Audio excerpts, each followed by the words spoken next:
Gaur hemen Gasteizen, Talaia Feministaren urteko topaketan, ia 100 feminista, soberanista eta independentista elkartu gara. 2025 urteko gertakariak aztertu nahi izan ditugu, eta ondorio batetara iritsi gara. Haustura momentu bat bizitzen ari gara. Haustura momentu bat, orain arte ezagutu dugun mundu ordena hausten ari delako. Haustura momentu bat, orain arte ezagutu dugun ongizate eredua edo ongizate estatua hausten ari delako. Eta baita ere, gutxieneko bizi baldintzen inguruan zegoen adostasuna hausten ari delako. Une kritikoa dela badakigu, eta badakigu ere 2025an ez dela hasi eta ez dela bukatu ere. Horregaitik, emakume feminista, independentista eta soberanista bezala 3 gai ekarri nahi izan ditugu gaur erdigunera. Batetik, bizi baldintzen aldarrikapena.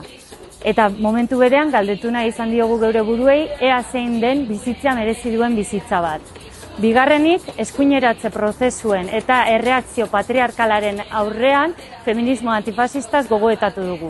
Eta azkenik, burujabetza galtzen ari garen garai honetan, burujabetza osoaren aldarrikapena eta gogoeta ere erdigunera ekarri nahi dugu. Gaurko gogoeta kolektiboaren ostean, lanean jarraituko dugu Euskal Herria feminista bat eraikitzeko trantsizioan.